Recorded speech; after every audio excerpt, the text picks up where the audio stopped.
Howdy everyone, welcome to the stream. Jeff Barch here with Story Greenlight, where we are all about how to help you as content creators use the power of creative video editing and powerful storytelling so that you can connect with your audience, turn up the impact of your work so you can change people's lives. That is what we're all about. And here is what we are going to be talking about today. Boom! We are going to be talking about one of my favorite topics. We're going to be talking about music editing.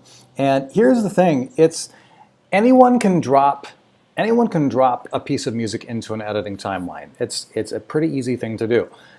Here's the thing, if that's all that you're doing, if that's all the thought that you're giving to it, your content and your audience are seriously missing out. Your content is nowhere near what it could be in terms of its impact and its connection to your audience. So I'm going to talk about some ideas on how you can do that today.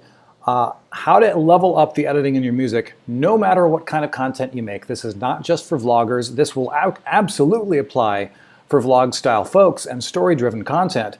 But man, this stuff, and I'll show you an example at the end, this applies to any kind of content. And my light just decided that it wanted to turn up twice as bright. Hello, light. Okay, now here's why this matters. Music is one of the single biggest secret weapons for building a rock solid connection with your audience. And when you use this stuff well, it's like emotional superglue between you and your content and your audience. It's some powerful stuff, seriously powerful stuff. If we have not yet met, my name is Jeff Barch, and my background is my background is as a career television editor here in Los Angeles. I've personally participated in thousands of hours of finished television. I love doing this stuff. I love telling stories, and I love helping people like you tell the stories that you care about the most. So that's what we're talking about. And if you are new here, consider, if you've not already done so, consider hitting that subscribe button and ring that bell so that you know when the next video is coming up and when we're doing streams like this. I'm going to check on the comments just to make sure that everything is working out. Nobody yelling or screaming at me that, hey, we can't hear you, or hey, we can't see you. So that is a good thing. Now, here's the thing. Something you may not know about me. I am a lifelong musician. I love music. This is, I've built, music is really the foundation of my communication framework. I've played piano since I was 4 years old. I was a major in music composition in college, and music editing is one of the most popular categories or subjects that I get asked about. So that's why I want to talk about this here. Now, this stream is actually double purpose. We're going to be talking about some ideas that will absolutely level up your music editing. It's some super powerful stuff. That's number one. Number two, I want to use this time to help other creators in the future, because one of the things that I've wanted to do for a long time is to put together an online course about music editing. Some of you have seen the online course that I put together on 27 questions to craft the perfect video. Overwhelmingly positive reviews on that and responses, and I want to keep that momentum going and just like blow out the value that you guys are getting out of this, and target it towards music. So to make that happen, I'm going to be asking you questions about exactly what is holding you back in your music editing, and specifically, and even if you're watching this on the replay down the road a while. It's possible that I might even have already released the music course. So if so, either way, check out the description in the video, the description below thingy. It's the very technical name for it. So here is the question. What questions about music editing do you have now, or have you had in the past? So, especially the ones that you're like, I feel like I feel like I shouldn't have to ask this question, but I don't get it. It's like, especially the questions that you asked at one point or are asking right now that you felt were too stupid or too basic to be worth asking. Those are the exact kind of things that we want to figure out here. So, while you're thinking about that, want to set the stage a little bit with a story. It's about something that happened to me when I was about this age. This would be yours truly, sometime in elementary school, and I was known at that point. I was already known as Jeff the Piano Guy. For most of my life, I've been known as Jeff the Piano Guy. With certainly when I was growing up and when I was in school and in college, and I was told once by an elderly lady at our church that that I needed to learn how to play piano with my soul, and I remember. I remember that I remember that I actually didn't say anything, and that but what I was actually thinking was less than charitable. Basically, I remember thinking, it's like, lady, your piano playing sucks. So if playing with your soul means playing like you, no thanks. I'll figure out something else. That's what was going through my head at this age, and so. The fact of the matter is, it took me years and years to realize that when I was growing up, I was a very, very cerebral. I was very in my head, very logic-oriented, and I didn't have lots of stuff going on here, very little going on down here in the heart. And that's not a value statement, a value judgment on me. That's just the way I was, and I didn't know much in terms of relationships. I hadn't had much in terms of relationships. I really didn't have any good friends growing up at all. I didn't have very many close friends until I got into my first year of college. It took that long for me. And only when I started getting into college did I realize that lady that I thought was so clueless back when I was in elementary school telling me to play from my soul, on the piano, I realized that she was actually right. And I would like to offer that to you just within the context of anyone, just as like anyone can look at a page of music and start playing the keys on the piano, and you can do it. It's fine. It's the same thing as picking out a cue of music and putting it into your edit. Anyone can do that.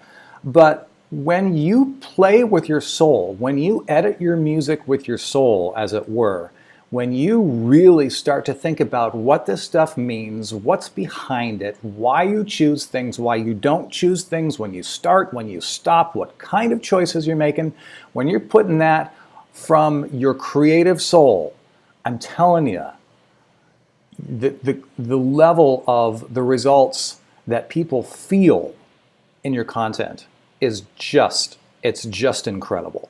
It's like I said earlier, it's like emotional superglue. So that's the context of this that wanted to offer to you while you're thinking and typing out your questions. Let's go into the comments here. See who's here. See what's going on. All right, the Easy JC. Howdy, Sang. Big G Media, good to see you around. Howdy, Javier. Chase and Cole. That Chase and Cole Adventures, so cool to see the comment that you said about the creating epic out of the ordinary, how that video helped you by going for the thing under the thing. That's so cool. I'm so glad that was helpful for you. Let's see.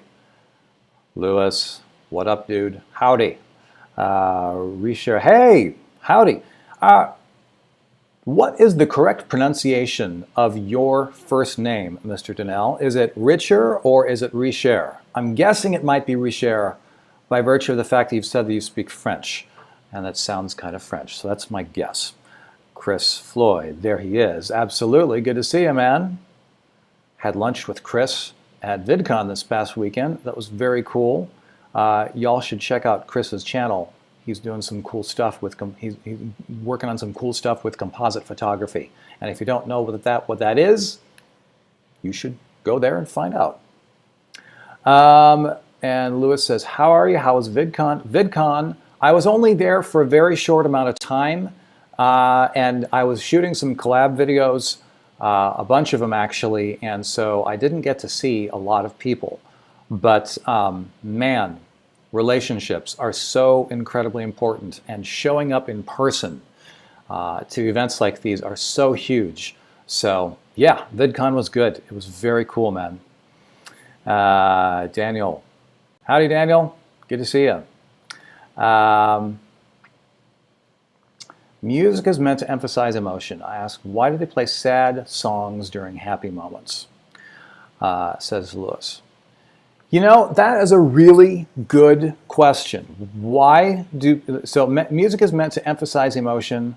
Why do they play sad songs during happy moments? I want to back up a little bit, because I would propose that music is not...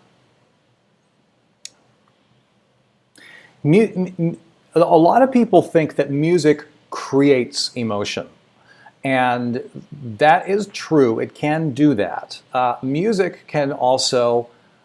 music does also emphasize emotion. It works really well as amplifying what's there. Now, the thing is, the choice of what music of what kind of music you use in any specific moment is all well, you know, like in this specific example, Lewis, in terms of sad songs during happy moments, it's all about what the story is.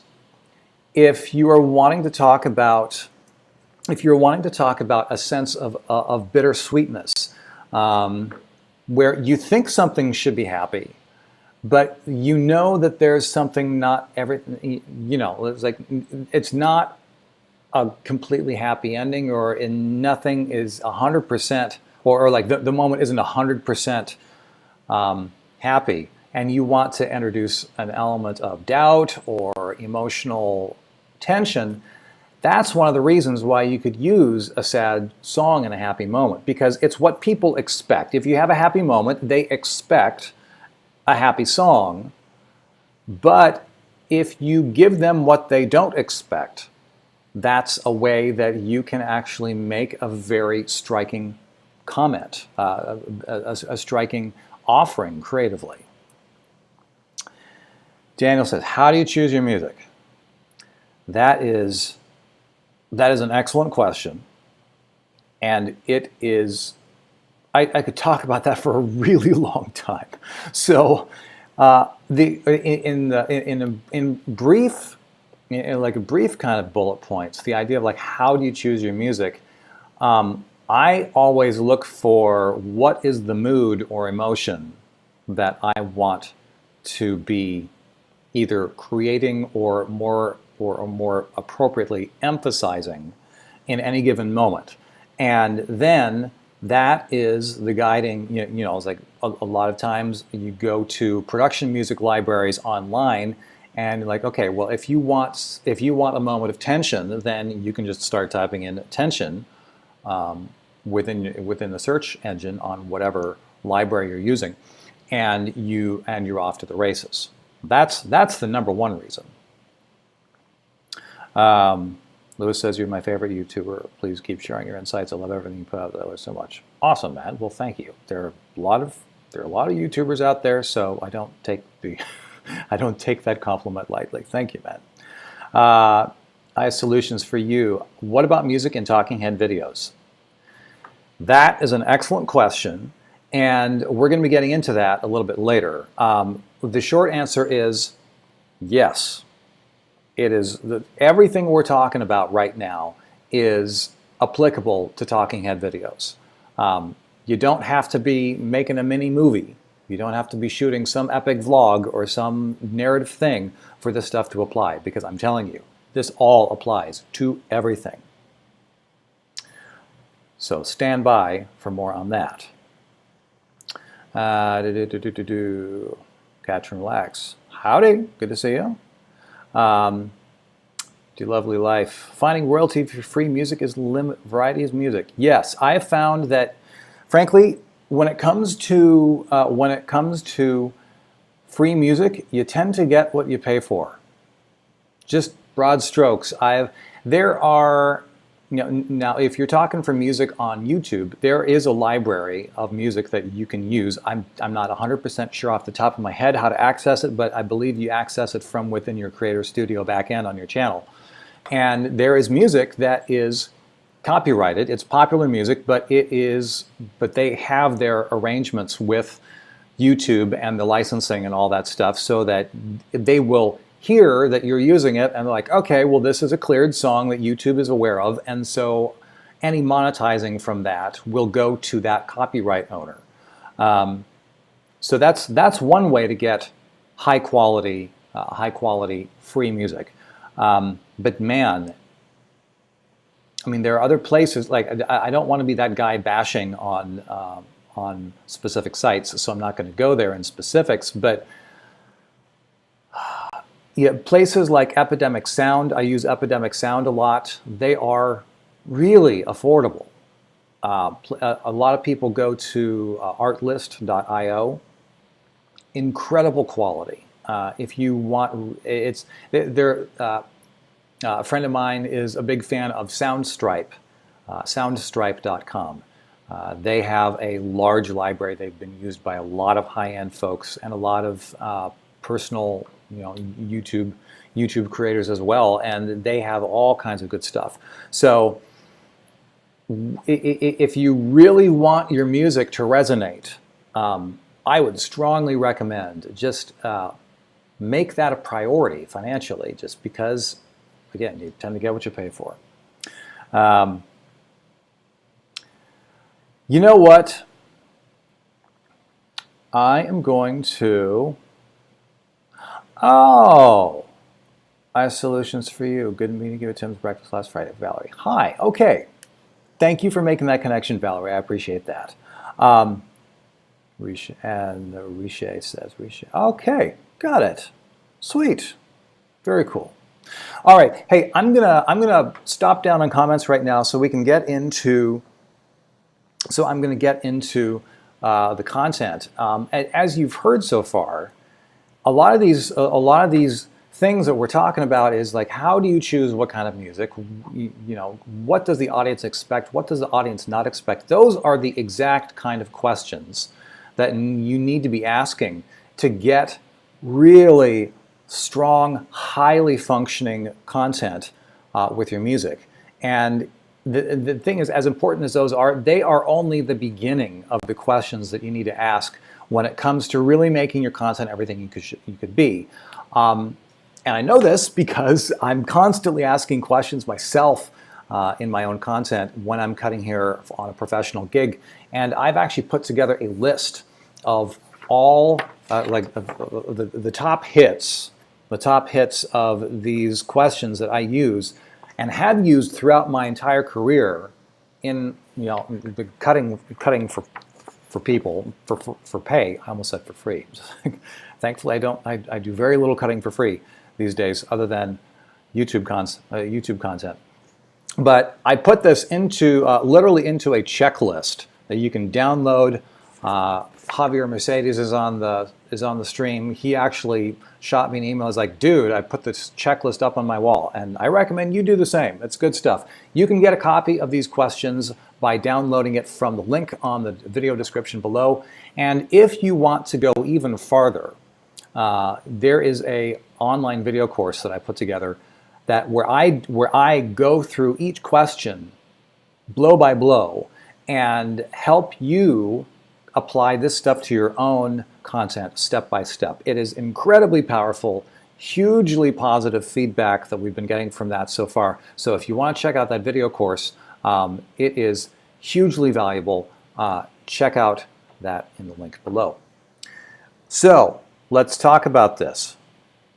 How do we, oh, wrong slide.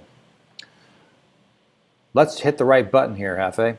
Let's do this. So how to edit music. Let's do this. How to edit music and your questions and more answers. Now, I will say,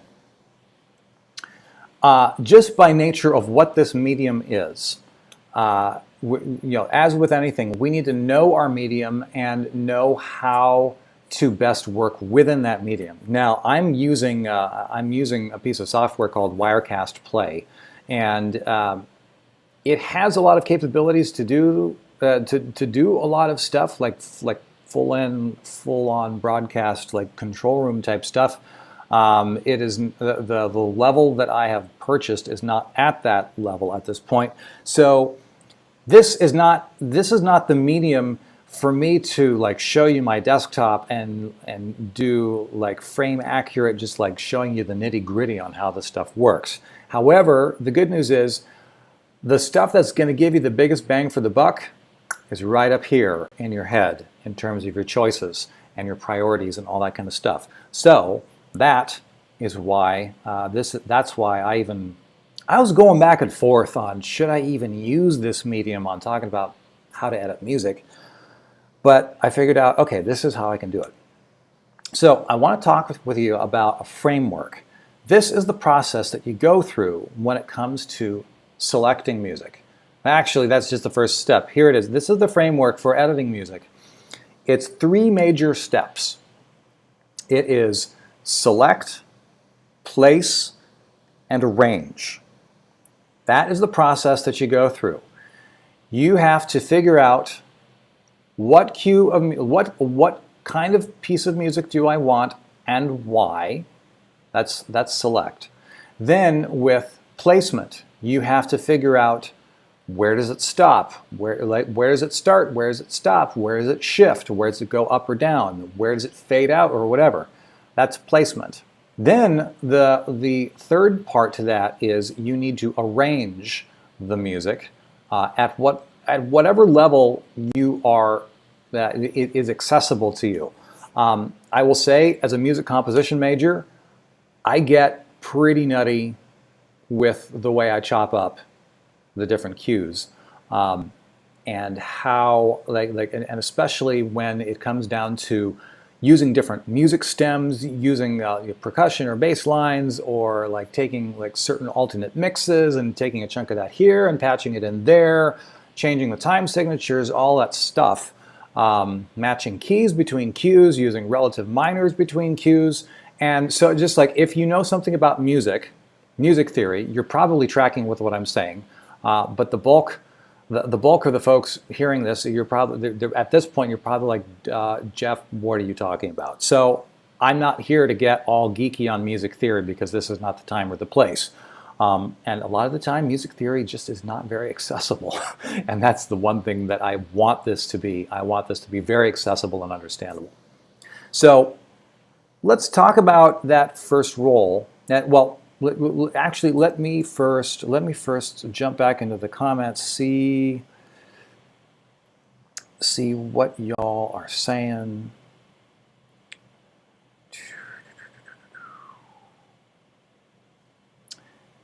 Is there such thing as too much music, says Lewis. How do you find a happy medium in talking videos to not have a track numb the entire scene? That is an excellent question. There absolutely can be such a thing as too much music. A lot of the unscripted television that I've cut over the last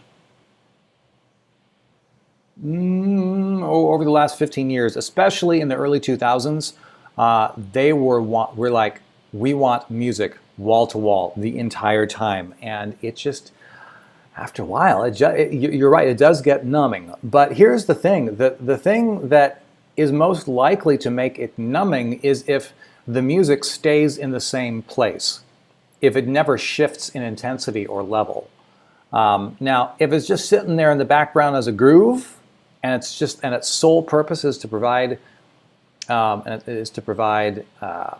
energy, then that's a legit thing. And if the scene is getting boring, Often it can be because of the music going on too long, but more often it's probably due to the fact that the content needs to be switched up. So it very much depends on the scenario. Do you lovely life? How to select music to fit your story feelings, such as happy, sad, or playful, etc. Yes, that is. How do you select music to fit your story? To fit the story feelings. There is a lot that we know as viewers that we don't, that we often can't really put our finger on and say, this is what works about this and this is why it works. Why does this piece of music make me feel happy? Why does this piece of music make me feel sad? There are technical reasons for that. I mean, like even just like for those of you who know something about music, just in general, there's something called what key is your music in. If you're in a major key, that's happy, smiley face. That you're much more likely to have a song feel happy or upbeat if your song is in a major key. If a song is in the opposite, if it's in a minor key, that means it's much more likely to feel what we would typically call negative emotions. Like it could feel ominous, it could feel sad, it could feel depressing, or that kind of a thing.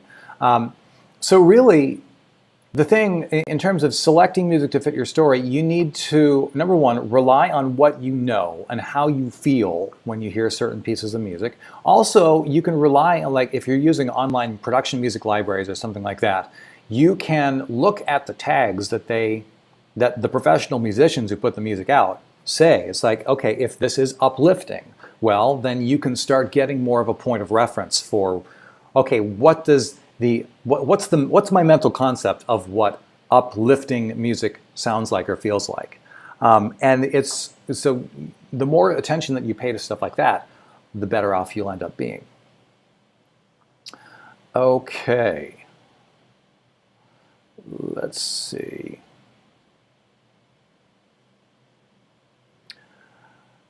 Raghavendra Singh says, hey everyone, howdy, good to see you. Let's see. Easy JC. Choosing music in post-production seems simple, but what in live events such as a live stream? You have to make decisions fast. Yes, that is a whole separate discussion. That depends on what you have available with your technology, with your software, if you have outboard gear, like if you can, or like if you have different programs where you can trigger different songs, they have quick access to things. In that kind of a scenario, if you want to talk about putting in music in a live stream, which, like you'll notice, there's not a single piece of music on this live stream in general, except when we roll clips, which I'm going to be rolling in clips later on. It's a matter of figuring out what you might need and having your palette to pull from, and then having quick access to that and having a good solution for playing back in the moment. So it's a little sorry if that sounds evasive, because I'm not wanting it to be, but those are the things to consider. Let's see. Howdy, She Rocks. Good to see you. I need to incorporate different music. I'm tired of borrowing from other channels, says She Rocks. Excuse me. Strongly recommend picking a production music library provider and making use of that. Leverage what they have available. Let's see. Lewis says, my biggest struggle is finding moments to add music that isn't like, say, a cinematic B-roll sequence. It makes sense to have the music, but I want to add music like accents or emphasis for a joke. How to find music, is finding music to add music that isn't like,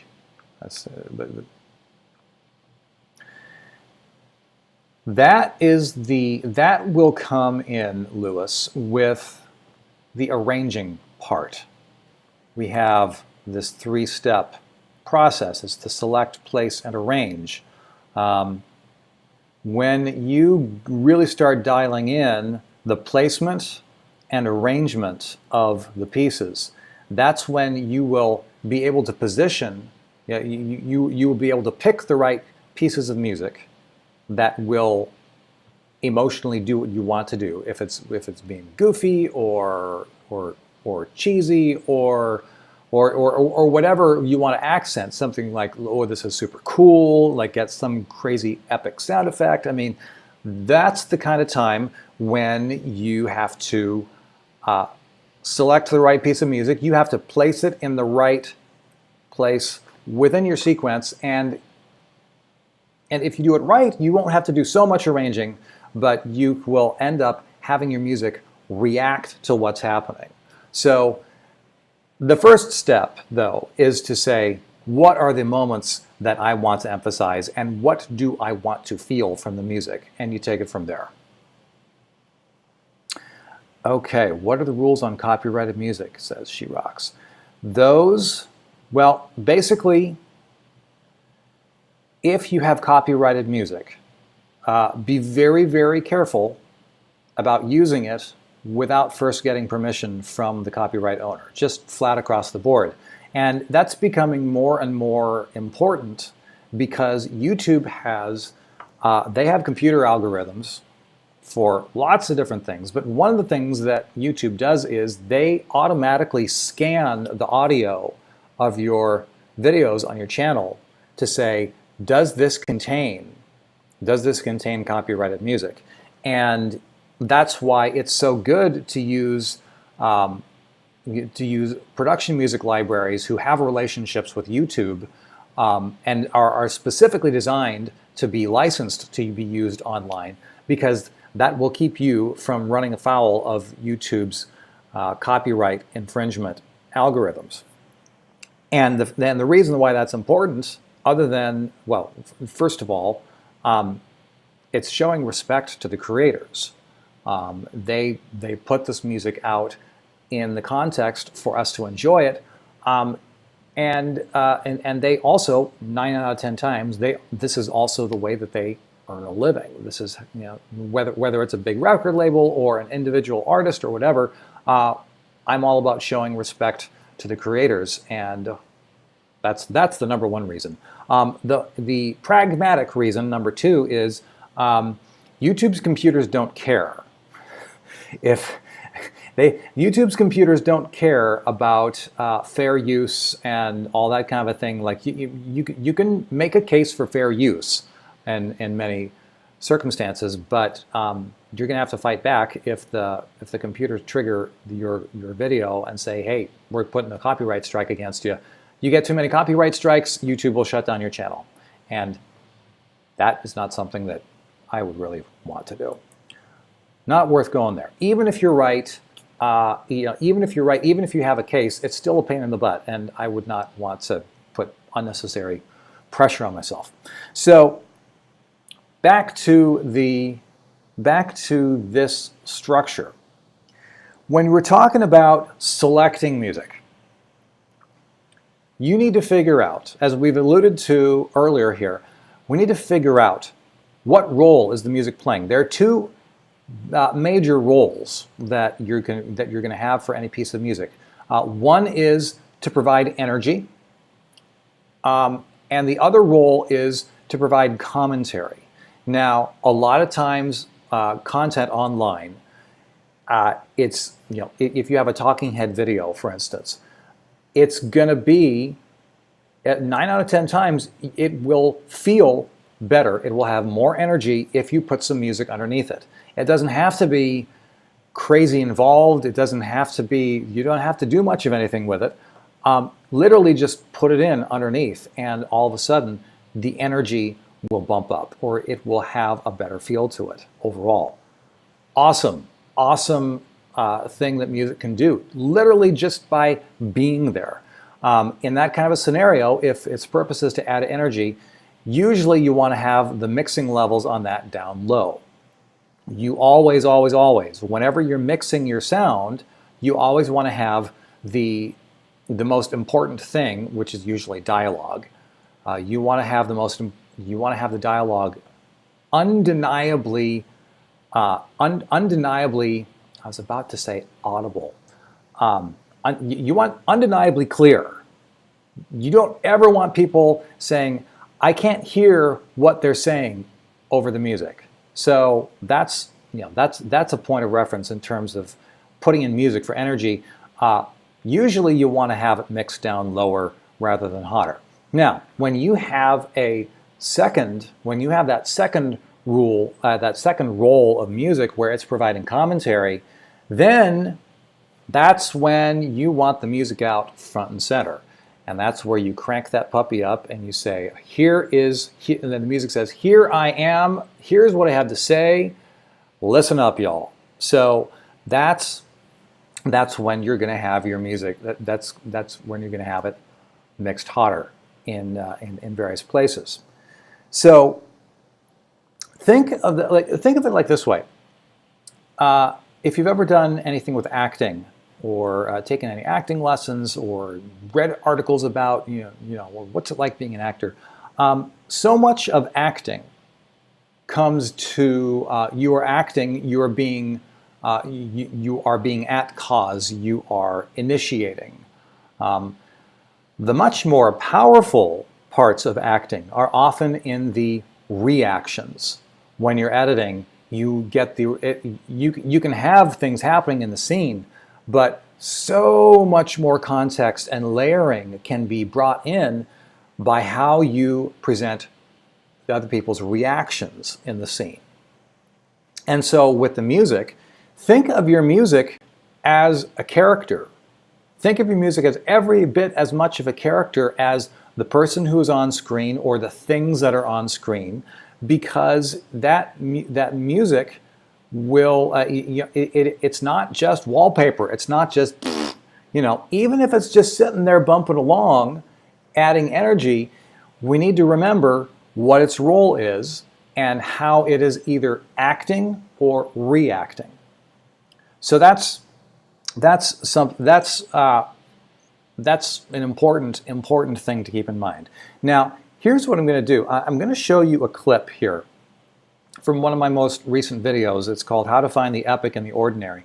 And I'm going to be talking about how, notice how the role of the music shifts.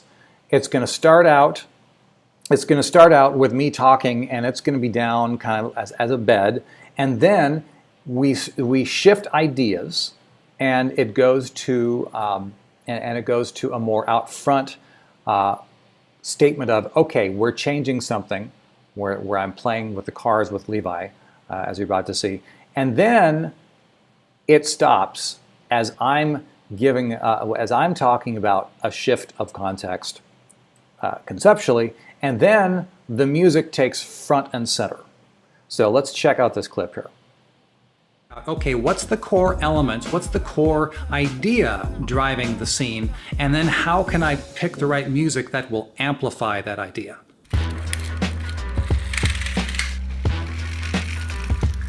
Here's an example of Levi and I playing with some race cars. Now, going back to Thing Under the Thing, the surface thing is we're playing with toy cars. But what if this was about an epic car race?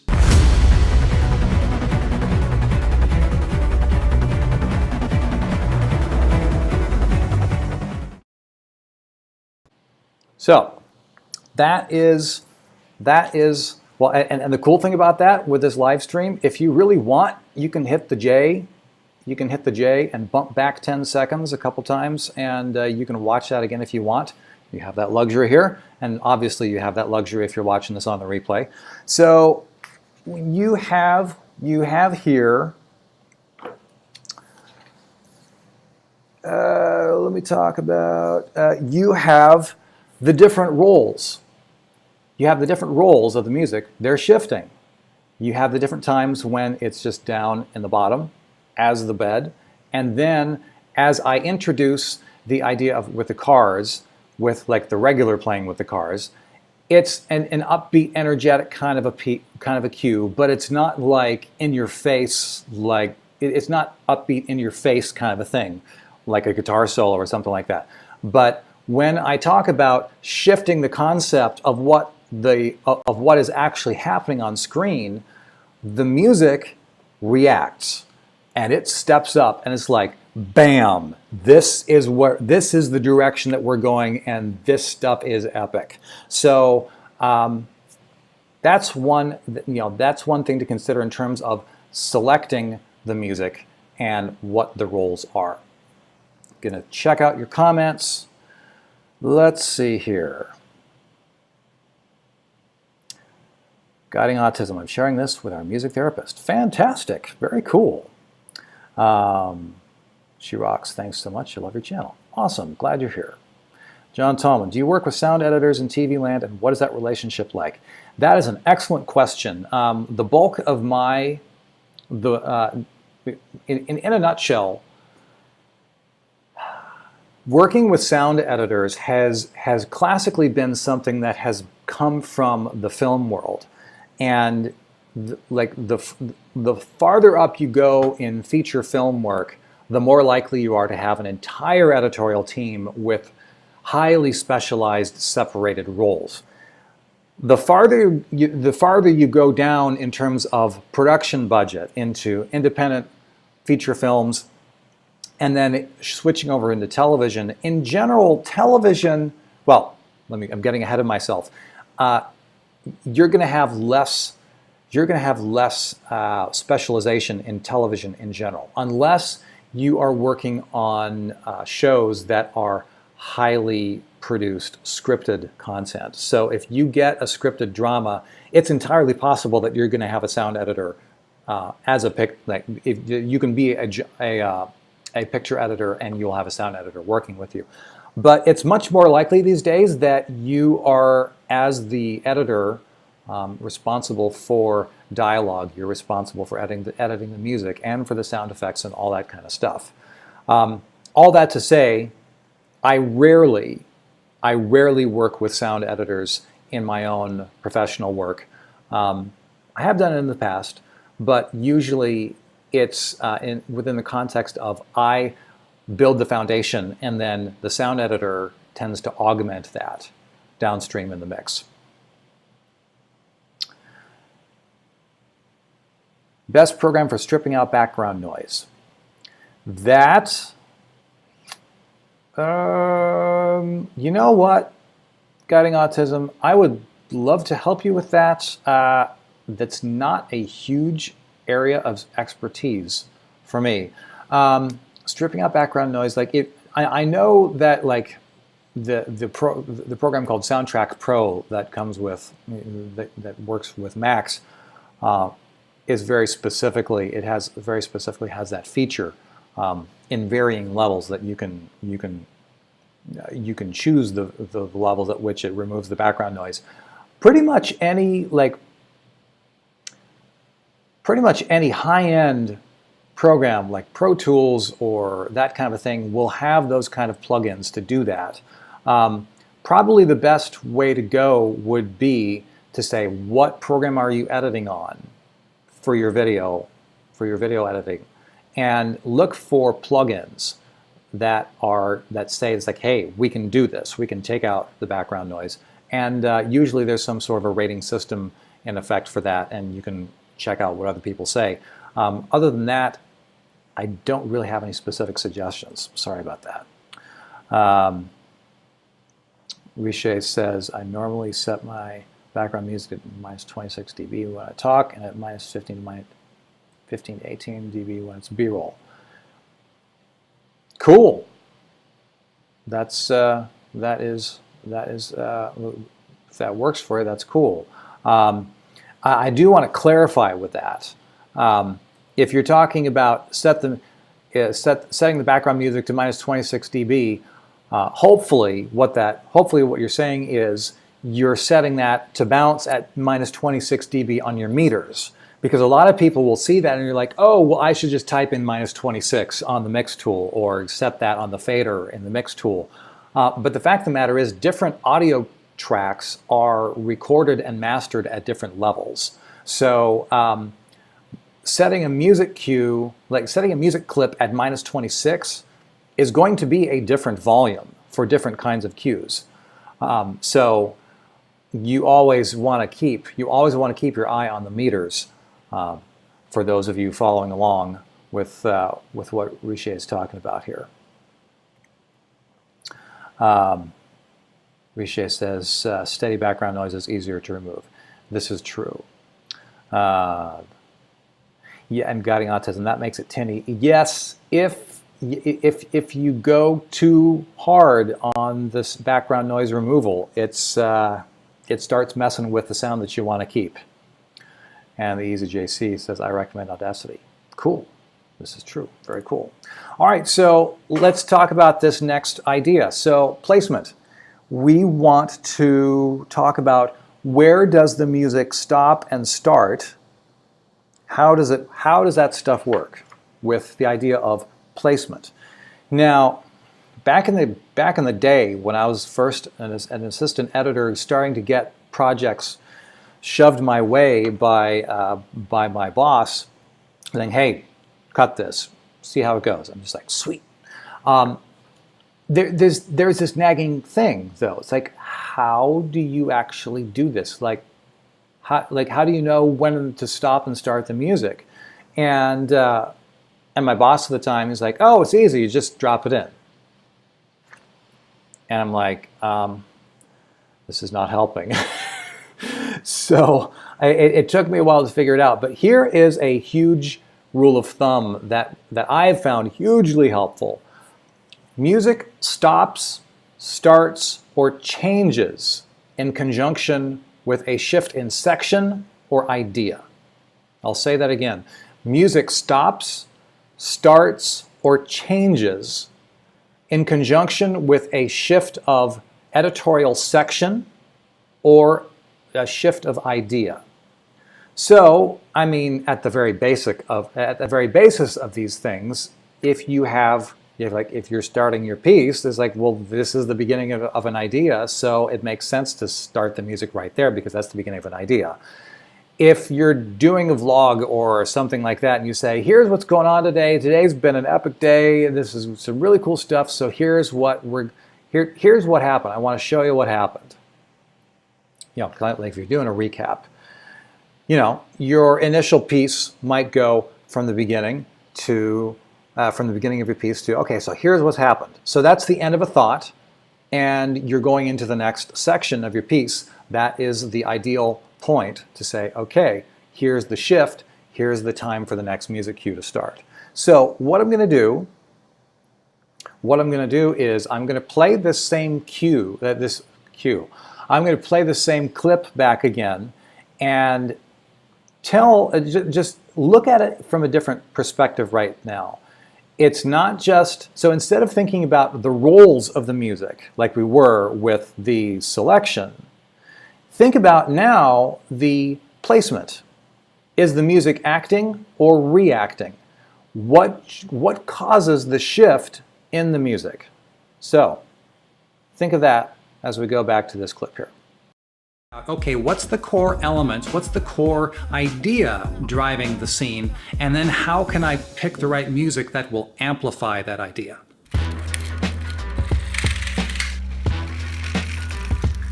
Here's an example of Levi and I playing with some race cars. Now, going back to thing under the thing, the surface thing is we're playing with toy cars. But what if this was about an epic car race?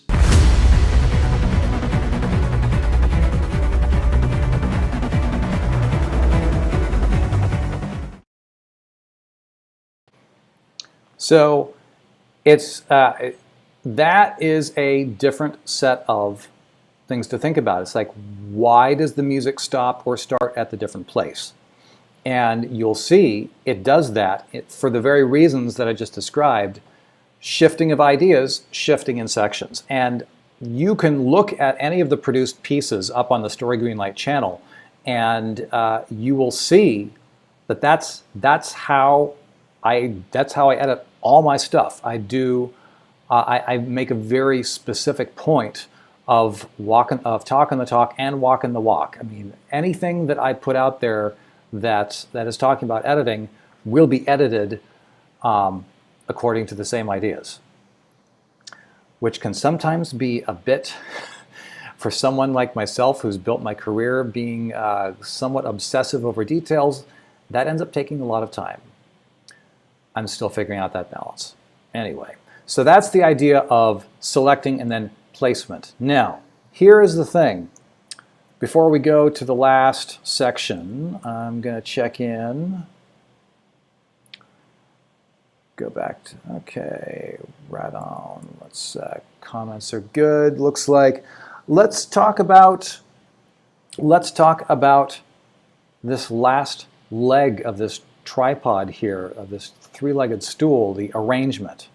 Now, straight up, there's a reason why there are people who all that they ever do is they write and arrange music. It can get super, super, super deep and incredibly complex, and it doesn't have to be. Now, here is the single biggest rule of thumb that I can think of in terms of musical arrangement, and here it is. I hear so many people say, oh, well, the music is 30 seconds long, I have to cut the piece that long, or I have a music cue that's like 4 minutes long, so the piece has to be 4 minutes long. No, it doesn't. No, no, no, no. The length of the music is not the deciding factor in content, unless you happen to be cutting a music video, which is a whole different animal, and the music is the thing, it is the content, and so there's that. But for the 99% of times, when you're not doing a music video, the content should determine how long it is, and you cut the music to that accordingly. Now, how do you do that? So if you have a piece that's 2 minutes long and you have a music cue that's 3 minutes long, how do you make that fit? The single easiest way is to use your friend the dissolve, the fade. You know, if your music cue has changes and shifts in the middle, you want to make sure that if those are some things that you want to synchronize with different elements in your piece, you position those so that they do that.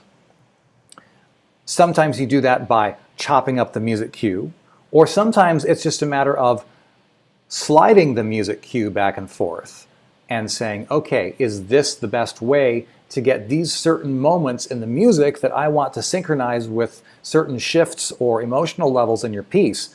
Is this the right positioning? Just sliding the cue back and forth. And then you just then you just like roll in the ends of the tail, the beginning and the end, and put a dissolve on it or something like that. That's the single most easy way to do it. I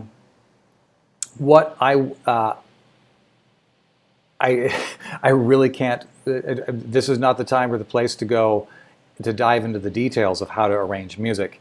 But what I will offer you for right now is a clip that is a talking head based piece. But you will notice that the music, the music fits perfectly. In this piece that we're about to see, it starts out with an introduction. It goes into the next section like a verse, and then when I shift content, when I shift ideas, saying if you want to learn more, blah blah blah, then the music kicks up to another level. That is on purpose. That is edited there on purpose, and then it goes to an outro card, and and that music synchronizes with that. Even you'll notice that with the way the picture cuts to black at the end, it synchronizes with the snare drum hit at the end. So be aware. Just check this out and listen to the music and see how it is arranged to fit the different sections of the content itself. Howdy, Jeff Barch here. If you are enjoying the content on the channel here, then first off, congratulations. You are obviously the kind of person who cares about bringing value to the world. Not everyone cares about that kind of thing, but obviously you do, and I have huge respect for that. If you'd like to go farther by learning how you can do more and be more in a hugely valuable, focused way, hit the link in the description of this video, and I think you'll like what you'll find.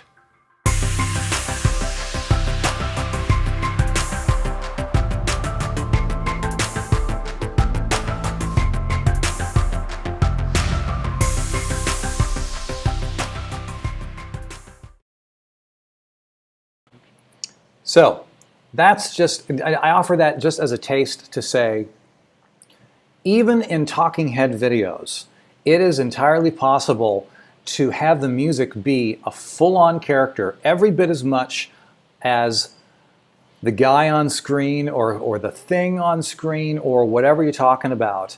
And when you do pay attention to what you're working with the music, like how you're picking the songs, how you're placing them in the song, and then at the end, how you're arranging the songs, you have a really, really powerful presentation. Now, that video that you just saw, it was actually, I just put that up on the channel recently. It's talking about the video course that I did about all these questions. It's the kind of questions that make all the difference in how you create your content and how you shape your content and you make it everything you want it to be. So that's what that video is actually about. If you want to check that out, you can learn more in the description below, and that's what's going on there. Let's really quickly, running out of time here, but want to double check here. EasyJC, how do you pick the music? Do you listen to all of it? No, you do not. I don't mean how to choose what music, but how do you choose what part from the music? That is an excellent question. Editing is time consuming. Want to effectively time manage. That is a super cool question.